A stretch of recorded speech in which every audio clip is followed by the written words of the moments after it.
Do you live in a world filled with corporate data? Are you plagued by siloed departments? Are your lackluster growth strategies demolishing your chances for success? Are you held captive by the evil menace, Lord Lack? Lack of time, lack of strategy, and lack of the most important and powerful tool in your superhero tool belt, knowledge. Never fear, Hub Heroes. Get ready to don your cape and mask, move into action, and become the Hub Hero your organization needs. Tune in each week to join the League of Extraordinary Inbound Heroes as we help you educate, empower, and execute. Hub Heroes, it's time to unite and activate your powers. Before we begin, we need to disclose that Devin is currently employed by HubSpot at the time of this episode's recording. This podcast is in no way affiliated with or produced by HubSpot, and the thoughts and opinions expressed by Devin during the show are that of his own and in no way represent those of his employer. Of course, the first week you get it right is he's not here. Devin's not here. I started cracking so up. HubSpot is in no way responsible for all of the silence from Devin. They disavow any connection to the silence that Devin will be bringing to and today's I kid you not, I got the audio into my Rodecaster 2 and Slack went boop, boop, and then it was him saying he wouldn't be here. And I was like, "Duh!" That's so funny. I bet it was personal. I know. Bet it was like he knew or something. I know. Well, ladies and gentlemen, welcome back to another epic episode of the Hub Heroes Podcast. I am your host, Liz Moorhead, as well as our resident content strategist. I am joined, as always, by the one and only George B. Thomas and Maximilian Cohen of Closed One City and Happily. Guys, I'm hyped for today's episode because we have a special guest. And don't worry, I'm about to introduce you, buddy. But we have somehow managed to set up an entirely unplanned, organic series around topics that bridge offline and online. Yes. Or seemingly disparate and quote unquote outdated outbound tactics with inbound. Careful. We did that with ABM. We did that with SMS texting in our last episode. And this week we are joined by the one and only Dennis Kelly of Postalytics, because we're diving headfirst into I don't have a metaphor here. We're talking about direct mail today, folks. There we go. We are talking about direct mail. So Dennis, thank you so much for joining us. Tell us a little bit about yourself. Sure. Yeah. So as you mentioned, I'm CEO of Postalytics. We are a direct mail automation software platform. Ooh. And believe it or not, those things seem oxymoronic, right? Direct mail and automation and software, like how do those things fit? And that's kind of the point, right? Like direct mail's been this thing. It's been hanging out there for a long time, chugging away, doing what it does. And what we're doing is we're saying, hey, let's bring this into the 21st century, surround it with software, integrate it with HubSpot, and make it a part of the modern marketing stack. I love that so much. I love that so much. And Liz, we might be trying to subtly tell the listeners and viewers something. I mean, don't get me going. Next week might be billboards. No, I'm just kidding. I'm just kidding. Maybe. I don't know. How can Pet Rocks fit into your attract, engage, and delight strategy in 2024? There you go. Find out next week. Well, that's 2025. Pet Rocks is 2025. So, we're not there yet. No, we're not there yet from a technology perspective. Bringing it back. But okay, so I actually want to start today's conversation by speaking explicitly to you, George and Max. I'd love for you to share with Dennis what your initial feelings and reactions are when I say the term direct mail. What immediately comes to mind? Max, I see you. He's having a moment. You are emoting, sir. Bring those feelings out. Share them with us. Well, you got to put me on the spot like this with my first interaction with Dennis. You got to be asking me how I feel because you're wearing yellow sunglasses, and you look like you're about to pull me over for a speeding ticket. These are blue light glasses, all right? So I don't fry my brain looking at the computer. The first thing that comes to my mind when I hear direct mail, Dennis, don't take any of this personally. Recycling. It's the first thing that comes to my head because when I get direct mail, I put it in the recycling, and it's just because. And here, let me be totally. I am coming to this conversation willing to have my mind changed because, listen, I feel the same way about crappy email marketing, right? That also goes right in the garbage, right? When I get it. Same thing goes with bad mail that I get too at my house, right? However, I have more of a gut reaction to saying, oh, does this not look like a postcard from a friend or family member? Or is this not a bill? Trash. And like, I don't even open it, right? But I know that is just me. And I didn't grow up with mail being like a huge part of my, day-to-day way I communicated with people. So I have a very, jaded disposition when it comes to marketing via the mail, right? But I know that hasn't always been the case. And I'm sure there's a right way to do it and a wrong way to do it. I feel like I interact with the wrong ways of doing it a whole bunch, right? So despite George and Liz, what you think, I'm totally willing to have my mind changed and be enlightened on the good ways, right? And also, I have a feeling that HubSpot added that postal mail activity for a reason. Maybe. For a reason, right? So I am open-minded. I'm willing to have my mind changed on direct mail. And Dennis, thank you for being here, man. It's great to meet you. Yes, so let me start with that, Dennis. Dennis, I'm glad you're here for the conversation. I mean, I saw something a while ago online and was like, we need to have this conversation. Let's get you on the show. What's funny, Max, is I too am a big a person of like, if it's crap, throw it away across the board. If it's a crap ad, if it's a crap email, if it's crap inbound, if it's crap, just more crap, throw it away. However, on the flip side, I have probably spent the most money that I will ever spend and will continue to spend because of direct mail. And let me explain this. What I mean by that is if I get a crappy postcard from the local insect company, trash. But as soon as Carnival or Royal Caribbean send a direct mail pamphlet that my wife and daughters can flip through and book another cruise to go on vacation, I know that direct mail works because I'm going to end up spending money. We're going to end up on a beach. We're going to be drinking cocktails. And it's not because we just woke up one day and said, let me go to carnival.com. Let me go to Royal Caribbean. By the way, they're not sponsoring this podcast, but Carnival, if you're listening at Royal Caribbean, we can talk. But I know that as soon as that pamphlet makes it into my real world mailbox, I'm in trouble. George, I have a question for you. How many timeshare presentations have you sat through?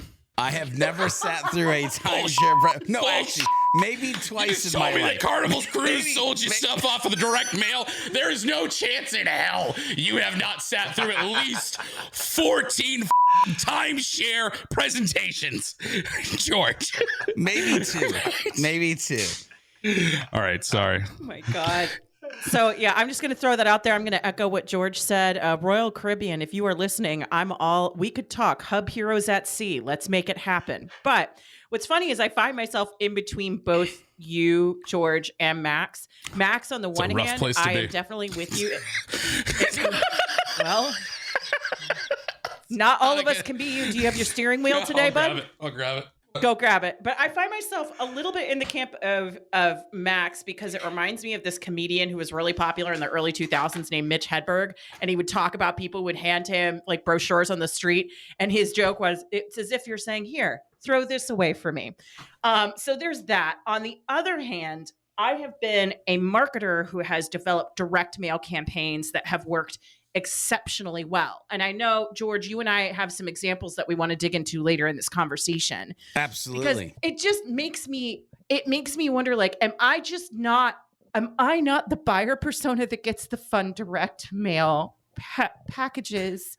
Because I've put together some really cool ones where I'm like, I'm so glad I'm sending this to someone else, not me. And it makes me really bummed out. So Dennis, I want to turn to you here. What do you see as the disconnect or opportunity rather between what many inbound practitioners think direct mail is and what it can be in the context of inbound? Sure.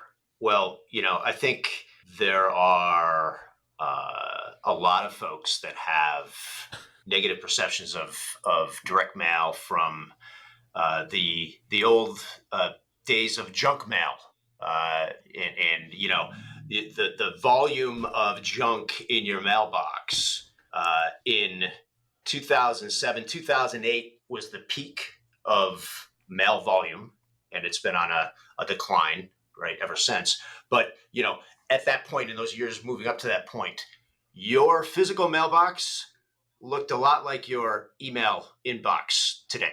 It was filled with with the same, like, to current resident type of, spray and pray. It's just an impression. We're spending money, get it out there, right? And that's what became of the channel in the late 90s, early 2000s, right? But what's been happening now with the advent of marketing automation, and then the advent of tools like Postalytics that plug into marketing automation, is that you can use direct mail to target people who don't look at anything else. And so all of a sudden, the 70% of your audience who's not opened your email can get something in their hands that they have to at least look at for a moment before deciding what to do with it. And so you can use workflows inside of marketing automation tools like HubSpot to precisely target individual people with a single piece of highly personalized mail. And you don't have to worry about the economics of print that are driving typically people to do huge batch and blast types of campaigns where you need to send 100,000 pieces out in order to save a few pennies per piece. All of that's been kind of removed by technology, all those issues. So now it's much more of like a surgical strike. It can be. Yeah. That surgical strike that is a part of a bigger campaign. Yes. I love that. Yeah, can I ask a question about just like the economies of scale and all that kind of stuff? So something that I've done recently, I started a hat company and I sell these like hats online and stuff, but I don't have like a warehouse. I'm not going to mention what it is. I don't have a warehouse, but I use a print on demand. I use a print on demand service that doesn't require minimums. Right.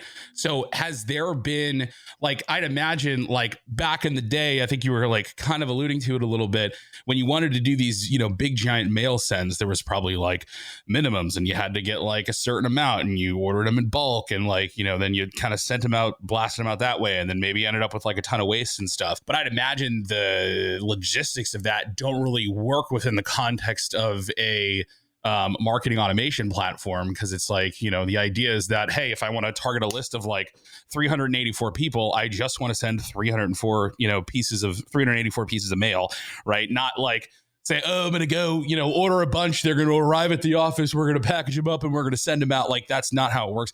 Has there been like, what has kind of changed in the, the industry of like, being able to go from a place where you had to get this stuff in bulk to being able to do it like literally on demand now? Because I'm assuming that's what your platform does, right? Like I can go make a thing I want to send, choose the envelope, right? Figure out what's on it, maybe do some personalization tokens and stuff like that.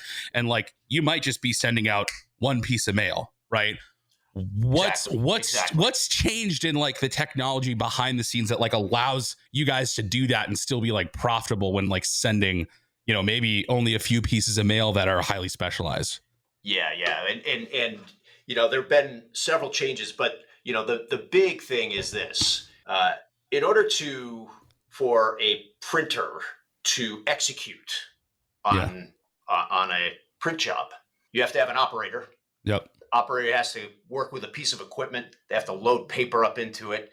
They have to load data up into it. They have to load creative up into it. They have to do this sort of mapping between the spreadsheet file and then the Adobe file and make sure the personalization is matching up. Like, there's all these steps that have traditionally been required in order to process a run. And so there's a fixed cost. Yeah. There's some press operator who's getting paid, 120 grand, and, they're spending an hour, start to finish on this run, overseeing this piece of very expensive, sophisticated equipment. And so there's all this cost, kind of fixed cost into that process.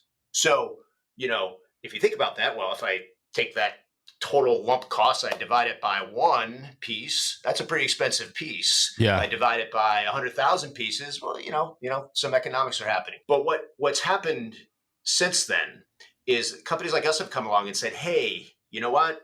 We're going to standardize direct mail around some really popular formats. Yep. And we're going to get a whole lot of companies, the scale of SaaS, to contribute and process mail all day long by firing data out of HubSpot and into these templates that can be then pushed out to print partners in aggregate with, hundreds of other companies every day. Yep. So you could send one piece of mail, you could send 10,000 pieces of mail, you can send 100,000 pieces of mail. They all get treated exactly the same way. They're all priced very competitively, and they take advantage of the scale that we bring to the equation, that we bring to our print partners. Yep. But allow marketers to not have to worry. They don't have to worry about print economics. They don't have to worry about postage. I like to tell people that are, email oriented. I say, when you send an email campaign, are you worrying about lining up a email server and go and build a contract with an email server and, cut a deal around this campaign with an email server in order to distribute your emails? No, of course not. Are you worrying about the internet protocols that determine, how that email is being distributed across the World Wide Web? Of course not. Well, and that's kind of what we're doing for physical mail. Yeah, we're saying you don't need to go find a printer. You don't need to worry about postage and all these requirements, USPS, to get everything exactly the way it has to be. We deal with all that stuff. Yeah. You market. Be a marketer. Yeah. And so we want you to focus on the message, the call to action, the integration with the landing page, the integration with HubSpot. That's where you need to spend your time. Love it. So there's a couple things I want to unpack from there. One, you're making it easy. Two, you're letting me do what I actually like to do anyway versus the other crap that I'd rather stay away from. But I definitely love this idea of the power of community or the power of scale of multiple people using like type items that get then into the process. But the thing that you said that before, Liz, I hand it back over to you and we keep chugging along, that I want the listeners to pay attention to is that you started to use the term like surgical, right? And I always have this thing where I tell people, listen, this is more of a scalpel, less of a sledgehammer around some other things that we talk about with marketing. And I want you to realize when we're talking about direct mail, we are talking more scalpel use, less sledgehammer use. And so think about where that fits in with inbound and HubSpot. Liz, let's keep chugging along. Yeah, because here's what I want to dig into here, because you made the point, Dennis, there of allowing marketers to do what they are supposed to be doing. Now, George, you and I have had a couple of very interesting conversations over the past few weeks where in clients that you and I both work with the case for direct mail is actually very obvious. So could you speak to some of those examples? Yeah. So the one I'm going to bring up, well, and I think it's the most memorable because I was young in my career when this happened, this example that I'm going to bring up. Two, it was one of those moments where I knew everything. Let me show you. This is the inbound way. And then all of a sudden this happened. And then it's something that I've just carried with me because I'm like, oh, shoot, we should always probably check this thing. And so, Liz, the example that I'm going to use here where I feel like if I would have known about Postalytics and this whole idea back then, I would have been like, and here's where we're going with it. Because we could have tied it to the CRM. We could have measured results versus what ended up happening is this person probably went and did it the old school way and there was no connection to analytics or understanding. And so we were kind of in the same boat. Anyway, here's the example. I was training an HVAC company on HubSpot and how to use HubSpot and how to do inbound marketing.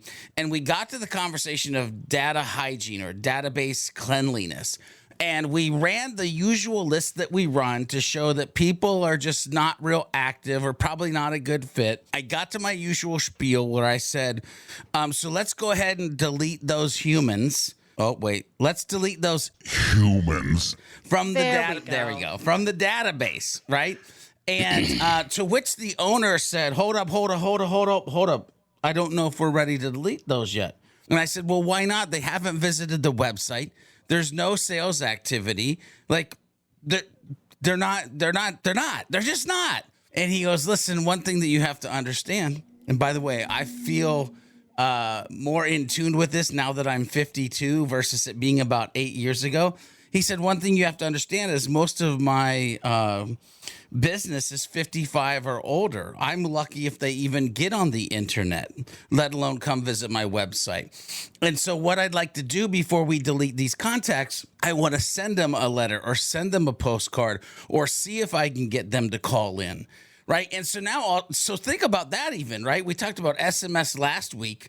Text in, call in, make sure you're using a HubSpot phone number. When they call in, you can track that. Now we're talking about using Postalytics because that could be the send and then the phone call. So now the mail is tracked, the call is tracked. Like it's all like, you see how it's like creating this like ecosystem, even what was historically outbound. So for me, I'm sitting there as a young marketer going, this guy just took me to school. Because there is an audience that isn't going to do what we think they should do, and we should have a way to serve them. And by the way, Dennis, this is why when I saw the LinkedIn post, I was immediately like, we need to bring this to the masses. Love it. I'm having, Max, okay, what do you got? I think I'm having a little bit of a coming around on all of this. And I'm trying to. You having a breakthrough? Are we having a breakthrough? I'm drinking some of my own medicine here. You know how I always say, there's that line that I use all the time when I talk about people's reluctance to like do like social media and stuff like that is like, I'll say your future buyers are growing up on TikTok and Twitch, not Google and Facebook anymore. Yep. Right. Yeah. And I know where you're going. I think I probably also need to maybe realize that the way that people like to communicate can also be, there I'm basically saying people prefer to communicate. He's having such a hard time just saying he was right. It's like watching a pony. It's like watching a pony learn to walk. This is great. What Keep I'm saying, going, bud. I need to apply that same logic that people like to communicate in the way they grew up communicating. And I need to remember that if your audience grew up communicating more with mail, they're probably more likely to engage with that medium than something else. And so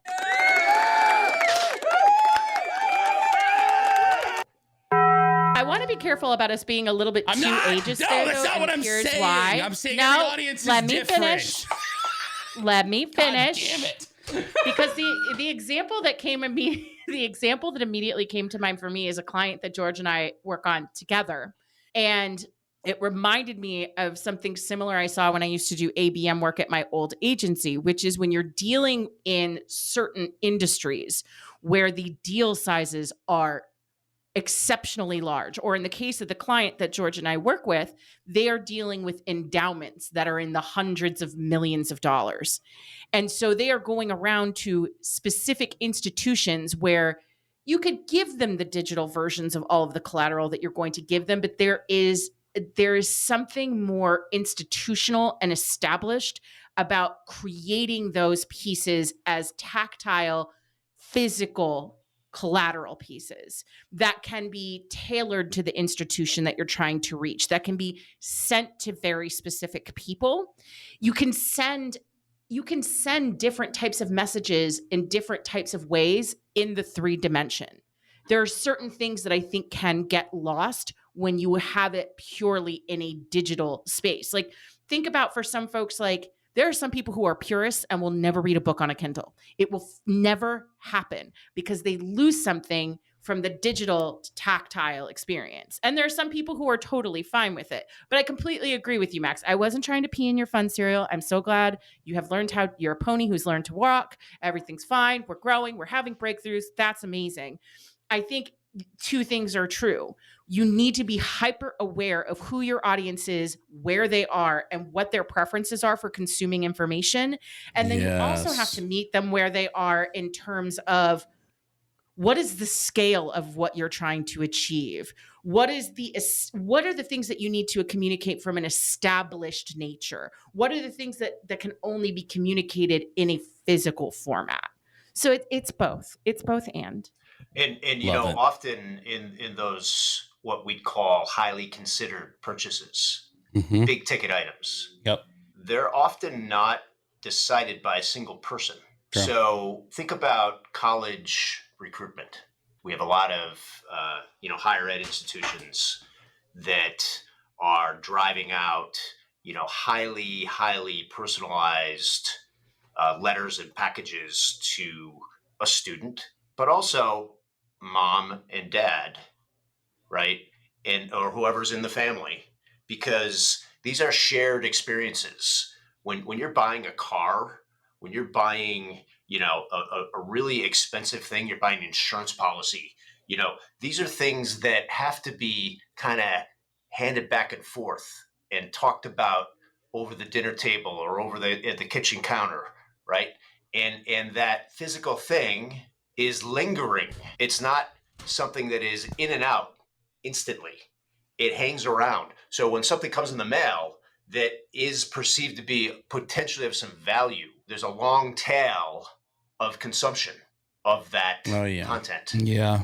And so there's a long tail on those carnival brochures, bro. I'm telling you, those suckers lay on my kitchen table for the longest of times. I didn't mean to interrupt you, but I love, Dennis, what you're saying here, because the way my brain works, by the way, and I'm looking at the chat pane for a second, then Dennis, I'll hand it back over you so you can finish your thought. But I'm looking at the chat pane, and Chad is in here going, the roofing industry direct mail is huge. It's like a top of mind always type scenario when you do one person's roof sending mail, right? The neighbors. Dennis, what you were talking about, I started to get this like when there's a group or community decision. So now we've already talked about if it's demographically needed, direct mail. If it's financial basis of we're talking about hundreds of thousands or millions of dollars and you need a tactile, different real world feel, maybe direct mail. If it's a community or group, like my wife and daughter's decision-making process, maybe you need something that can be passed back and forth, direct mail. So it's super interesting how we're almost building in real time a matrix of opportunities that business should be thinking about when to tag that scalpel version of marketing and sales into the mix. Dennis, go ahead and continue on. Well, I'll just sort of wrap this with some really interesting brain research that was done up in Canada. So neurologists were studying the impact of marketing messages that are consumed by something that is held in your hand. Could be mail, could be something else, right? But there's some sort of package, some sort of thing that you're holding and you're reading, versus looking at an ad on a screen. And the brand recall was 70% higher on the thing that you hold in your hand. You're using more than one sense, right? You're using multiple sensory things in your body to deal with this message. And so there's science that also says, hey, you can get somebody to slow down for a sec and stop and look at something. And even if it's going to the recycler, right? You have to look at it because it may be something you need. So you have to make that decision. And it's you put it aside, you throw it away, you keep the couple things that are of value that you want to dig into further, you come back to them. Where do you go? When you do get something of value, where do you go? You go on the website. You go to the website of the company that is hitting you up. And that is why, to complete the circle, this is an inbound marketing tactic. Because today, direct mail is about getting people to go to that site, go to a landing page, and begin the inbound experience, or to, in a scenario where direct mail could never be used in the past, low funnel, mid funnel, post sale, all these types of things that inbound does so well, right? All of that now, this can be a part of those stories. Okay, so oh my gosh. So there was so much good right there, by the way. Like, rewind and re-listen to that segment right there, because a couple things that are just going through my brain right now. One, everybody is living at freaking warp speed. And so the fact that, Dennis, you said getting people to slow down, like, if you can get them to slow down, I would say that is a super powerful moment that you're having with them, because it's more time, even though it might be like less time in general, but more time than they're giving the average thing that they're seeing in this warp speed digital world. But then you triggered in my brain something that I haven't thought about for probably about 16 years.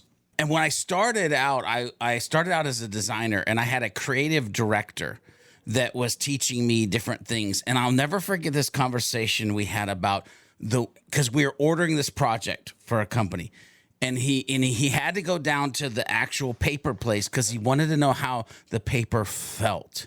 He wanted to know how the paper smelled. And and for him, it was this very, sensory touch, feel when I'm looking at it, like what is the entire experience gonna be? And I had forgot about that. I had lost that until you started to mention that. And so this idea of a tactile, sensory, slow down moment, what I hope people hear when they listen to this is how important the copy and the graphics that you're putting on that moment to go with what we're talking about is. So it's not like a historical, let's turd it out and hope for the best. It's a let's use this to make a, yes, I said turd it out, Max. Let's make it. Yeah. I mean, I could have used a different word, but peeing in cereal, let's make it turning a special. it out. Yeah, let's make it a special. We're doing great, moment. guys. We're doing great. We're doing good. Let's make it a special moment. Like, let's make it an experience in that moment. Speaking of experiences, and Dennis, I've been looking at the, whenever I look at integrations, I always like to go into the HubSpot app marketplace and try to make sense of it. I'm seeing this thing in here that you guys can do these free personalized like URLs and these QR codes. And the next thing I see is that you're doing personalized landing pages. Are you guys like packaging up cookie information into a URL and then turning that into a QR code? So if someone like hits, dang, you just got nerdy, bro. I mean, if someone hits the website, it's doing like smart content and like personalization tokens. Yeah, dude, that's crazy. That is and we actually have been doing this for quite a while. Wow. Where we're able to generate a unique URL for every single person. Yeah. That is going to receive a piece of mail. That URL could be a URL, it could be a QR code. Yeah. And then there's a lot of the data that is driving the personalization of the mail piece. We're able to repurpose and sprinkle tokens into the HTML of your landing page. Uh-huh. So, we have customers that are sending out direct mail that is completely data driven and personalized based on a wide variety of factors. So different images, different content blocks, right? All this type of thing is, zeroing in a piece of mail that is designed specifically for you. And then where a lot of the time marketers have gotten this wrong is the transition from one medium to the next. If it is jarring, if it is not familiar, if it is not consistent, you're going to lose people. Yeah. So this is about conversion rate optimization as well, right? This is about taking the data points that you pull together in your direct mail piece and making sure that I'm seeing something that has message match when I go to the next step of the process, when I go online to deal with this. Mm-hmm. And so having that continuity will raise your response rates significantly. And so, so the mail is a part of a digital experience. It happens to be physical. Yeah. Right. But it's a part of a much bigger, digital experience that, is driving you to a particular call to action. Okay. So I want to pivot the conversation here because we've been talking a lot about some of the best practices, some of the things that we see work well, the importance of understanding what makes this tactile physical experience so powerful. But I'd love to hear from you all, and in particular, you, Dennis, as well. What are some of the pitfalls or mistakes we've either experienced or seen from brands that should be avoided with direct mail? I'll go first. George, you mentioned earlier, not skimping on the copy, not skimping on the design. I've actually seen the inverse where the copy and the design are spot on and the materials are just garbage. Like they go as cheap as possible in terms of what it is that they are actually delivering to you, whether that's going through a service where there isn't a lot of QA, so things are off-centered, or you're trying to convey something that's supposed to be of high quality, big deal sizes, high investment opportunities, but the paper itself is very low quality itself. Things like that. That's just something that always irks me. But I know you guys probably have some more strategic answers to that in terms of the no-nos, the don'ts, the bads. Yeah, Dennis. Sure. I say the number one thing that we see are people who say, hey, my email marketing is on kind of a long-term decline in effectiveness. I'm running out of other channels. I want to try direct mail. So I'm going to send a campaign. And if it works, we'll keep doing it. And I say, okay, well, how do you define a campaign? Well, we're going to send one postcard out to 1,000 people one time. And if we hear back, if we have some response, great, we'll keep going. And my response is, okay, well, is this a cold solicitation? Are these people who know you? And the answer is often, no, these are not people who know me. This is a cold solicitation. I said, all right, well, if you had a sales rep who made 100 phone calls and left 100 voicemails and never did another thing, what would you think of that sales rep? And inevitably, they say, that rep is fired. He's out. And I said, well, that's what's going to happen to your direct mail, because you have very little chance of success if you think that you can do like a one-off little, one-time campaign and expect to have really any influence on any audience. And so it's just bad marketing. And so it's marketing 101 applied to a different medium. And that's really a big emphasis of where we're trying to, lead the market. We've just put together what we call Postalytics Academy, and we're super excited about it. And it's a free set of online courses.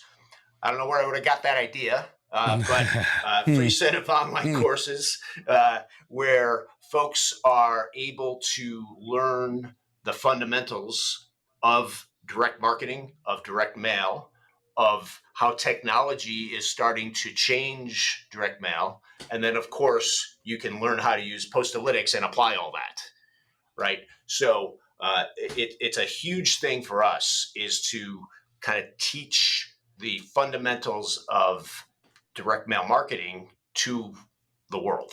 So, Liz, let's make sure we get a link to that academy and put it in the show notes so people can get to that. I'm trying to figure out how I can manufacture some more time in my day, because I'm like, oh, an academy. Let me go see what I can learn there, because I think this is really important. And it's funny because, Dennis, when I was listening to you, like things in my brain of like, 17 touches and top of mind and like brand awareness. And like, I see it online and I see it in my mailbox and I see it here and I see it on the billboard, and all of it interacts to be the one thing that all of a sudden they get this great idea let me just reach out to that company. And they don't even really remember why it is that they're going to reach out to that company, but it's the 17 things. And so this idea of one-off and that's what you're going to do. No, first of all, it doesn't even have to always be cold. It might be lukewarm and then you're doing it. So there's just some good stuff there. I'll tell you the thing that cracks me up, Liz, I agree with you. Crappy paper, glossy, orange on blue, black on purple. Like, how do you think I'm gonna read this? Like, can you check out some design principles, best practices before you buy your postcards or whatever it is? But here's the one that always kills me is I'll before I throw it away, I'll actually give it a minute and I'll look at it just because I'm a nerdy marketer and also a nerdy designer and I want to just see what's going on. I can't tell you the amount of direct pieces of mail that I get and I'm like, where am I supposed to go? What am I supposed to do? This reminds me of our calls to action episode where it's like, are you giving a person a clear next step? If you don't give them a clear next step, they're gone. Yeah, I'm like, feels great. Actually doesn't look terrible. Have no clue what the flip it is you want me to do. Cylindrical file. So again, we're creating a little bit of a matrix of things to think about when you're going to create that piece of like, oh yeah, it needs to feel good, smell good, look good, and tell people what the heck I want them to do in a way that they don't get lost along the way. Like it can't be, you've all seen that PowerPoint that has like half a book on it. And everybody's like, I don't even know where to look. Anyway, that's my thing. Make sure you have a call to action on these bad boys. Maxie, what about you? What are your don'ts, your no-nos? He's already signing up to do a post-alytics run for his happily or hat tippily, as Chad put it. I mean, I do. Shilling for big hat. I do have some mailing addresses, I guess, so I could probably move some hats that way. Cross sales, up sales, baby. I think the big thing, like I'm trying to figure out, because again, I'm here to learn. I don't know if I necessarily have like a bunch of like don'ts, other than like I think honestly, a lot of the same things that I say about email marketing would apply the same to, direct mail marketing. It's like buying lists and blasting stuff out, like probably isn't going to be, that good. If anything, it might be more detrimental because it's like, oh, you're giving me a physical task to throw something away that I didn't want. I wasn't expecting here. Right. So I'd say like, take everything you know about email marketing. Maybe, again, I don't know if this is an educated take, but try to apply that also, right? Because you're doing the same thing. Like you're sending the mail, it's just in their mailbox, not their inbox, right? So I'd say try to apply like a lot of those same best practices. But like what I'm trying to figure out, the big thing I'm like trying to wrap my head around is like, where does direct mail sort of like fit into like a typical inbound strategy? And like, does it all the time? Or is this something that really is only going to work when you have an audience that likes to be communicated with that way, right? Or is it, Liz? Does it depend on what you're selling, or is it like a stage Honestly, thing? that was our next All right, question. So Max, Yeah. you're doing my work for us. I was gonna say, let's Liz, hit it. Do you have a question? That's for that, what I'm maybe? trying to figure out. Like, what are the rules of thumb around slap it? on that. Like, where am I going to go tell like the all inbound marketer, like this is how you should fold in direct mail, right? Like a cheese. Folding the cheese. Layers. It's like a croissant. No, just me? Okay. Yep. All right. I got you. I'm alone. Wah, wah. So, I think your analogy between direct mail and email is spot on. Mm-hmm. And in fact, that's often how I try to explain post-alytics to people. I say, it's kind of like email, except it happens to print and mail. Yeah. Right. So our software kind of works like email. It looks and acts and feels like email when you're setting up campaigns. So so the principles are the same, right? You have a target, you have a person with some data associated with them. You've got some creative, you merge them together, you send them out, and then you monitor whether or not they respond. Sure. And so the most natural, lowest hanging fruit for inbound marketers is to try direct mail with the audience that is not responding to your email. Interesting. Okay. That is absolutely the low hanging fruit. Yeah. Because probably it's a big indicator. If they're not using email, they're probably using some kind of mail, right? And there really is only one option besides, I guess, carrier pigeon, which would be physical mail, even the same. So, yeah. The drones are coming, but we're not there yet. Yep. So smoke signals, falcons with little caps on their heads. Where are we at with those? Oh, I like falcons with caps. That's telepathy. Yeah. Big fan. Okay, so that's interesting. So like trying like, you know, I mean, and that's something that's like easily actionable, right? Like go take a look at your gray mail list, or like, you know, build a list of people whose unopened emails like hit a certain amount, right? Like, you know, HubSpot's already helping you build a workflow in HubSpot. Unengaged to comb contacts through your last 5 emails, and when you find somebody that hasn't opened an email in 5 or 6 touches, drop them into a 3 or 4 touch direct mail sequence. Yeah. And trigger, you know, some different mail pieces out with some different offers over a period of a couple of months, and see what happens. Yeah. If you get some engagement, bring them back in. So what we advise folks to do is use direct mail to try to bring them back, get them re-engaged, and then try to get them back on email, because email costs less. Yeah. Right. True. So if you can use email, do it. But if it's not working, don't just keep pounding it. Right. The definition of insanity, we all know what that is. Yep. So you've got to use other tactics, and that's where we try to plug in and make that a seamless process to use some different direct mail techniques to get that audience engaged again. George, I want to poke a little more, but you have a question. Ask it. Yeah. Well, no, not a question. You poke here in a minute. I think I have a new talk track, to be honest with you, because there's a list for that already. The unengaged email list, 11 unopened emails. And what's happening now is most people are getting in that list, and then people are just like, delete them, forget about them, whatever. But it's real interesting to me to think about a narrative where it's, if they reach the unengaged list, then there's something that fires them into a 90-day direct mail campaign. Make sure I go over to my settings and have resubscribe flipped on for my forms when I do get them back to the website, and they can resubscribe or whatever they have to do for the email if they've unsubscribed, which, by the way, might be another one. If they unsubscribe, wait 60 days and send them direct mail. If in unengaged, email list, then set up so there's literally 2 ways right there that you could start to think about this folding into, see what I did there, Liz? Folding into your, and not even without even watching the show, fold them into your inbound strategies just in those 2 ways right now. All right, I have 2 questions, 2 separate ones.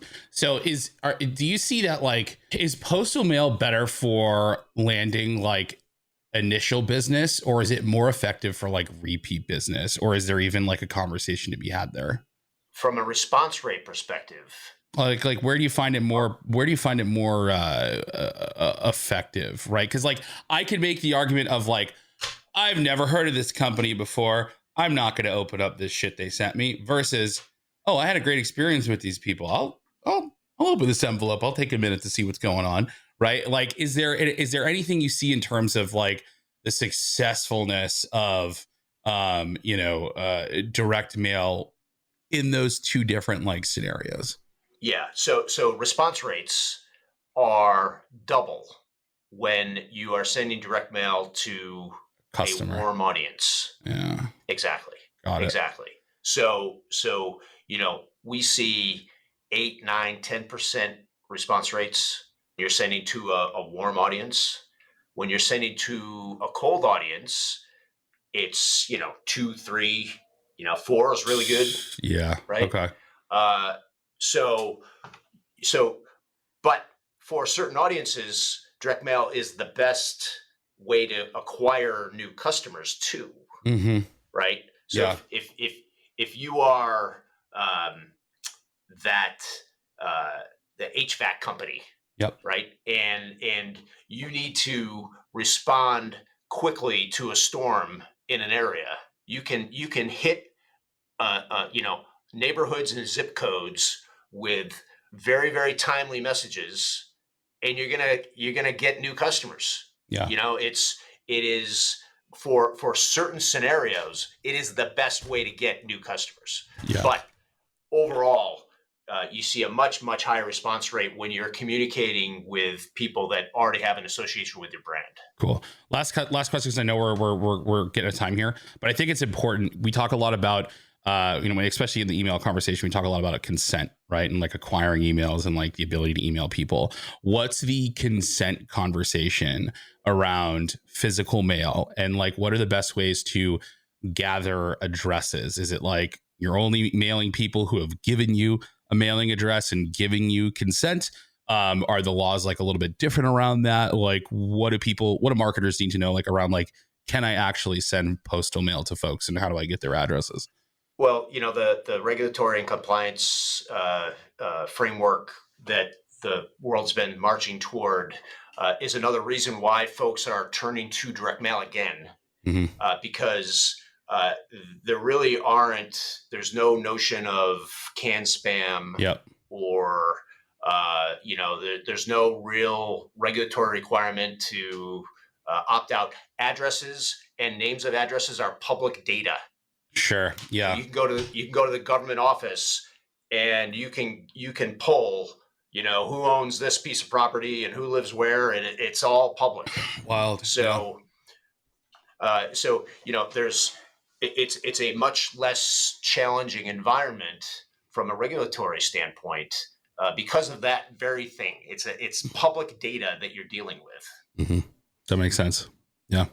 Interesting. So the one thing I'll say out of that I hope the listeners take away from that is, because it's easy, a lot of people will screw it up. And so again, this is a time where if you take the time to make it right and pay attention to the things that we've talked about today, yours will be the special piece in a pile of crap that they will look at, they will engage with, that because you put a call to action on it will get you business. I love that. Dennis, I want to give you our last question for today. So for any listeners out there who are now considering looking at direct mail as an option, or maybe they're rethinking their approach because they're already doing it, what is the one piece of advice you want to leave them with today about how to do this right? So the most important thing is, I guess the thing that I default to, similar to the things that George was saying, you have to apply the same marketing fundamentals, the same good marketing practices to this channel that you have with every other channel. And so, you have to do things right. You have to, if you're going to do something, invest, do it the right way. Give it, a 6 month, a 1 year kind of run and work it. Try multiple things. It's easily tested, right? We've got the ability to capture response. So test, send out letters, send out postcards, send out, folding mailers, try different audiences with different calls to action. All of those things, right? That we all know you do in email marketing and digital marketing, you have to apply those to direct mail. It's just a slightly different medium. Fantastic. Well, Dennis, thank you so much for joining us today. What is the best place for people to connect with you if they have more questions? Well, you can hit me up, dennis@postalytics.com, or hit me up on LinkedIn. I'm very active on LinkedIn. And so look me up there. We'd be thrilled to talk to anybody. And I really want to thank you guys. This has been a blast. This is the most fun I've had on a podcast in a long time. So you guys know how to bring it. All right. There we go. Let's go. We fold in the cheese and the fun. Right, guys? Yes? No? And on that note, ladies and gentlemen, thank you for tuning in this week. Obviously, if you love us, please don't hesitate to leave us a review on your preferred podcast provider. But otherwise, gentlemen, I will talk to you next week. Okay, Hub Heroes, we've reached the end of another episode. Will Lord Lack continue to loom over the community, or will we be able to defeat him in the next episode of the Hub Heroes Podcast? Make sure you tune in and find out in the next episode. Make sure you head over to thehubheroes.com to get the latest episodes and become part of the League of Heroes. FYI, if you're part of the League of Heroes, you'll get the show notes right in your inbox, and they come with some hidden power-up potential as well. Make sure you share this podcast with a friend, leave a review if you like what you're listening to, and use the hashtag HubHeroes Podcast on any of the socials and let us know what strategy conversation you'd like to listen into next. Until next time, when we meet and combine our forces, remember to be a happy, helpful, humble human, and of course, always be looking for a way to be someone's hero.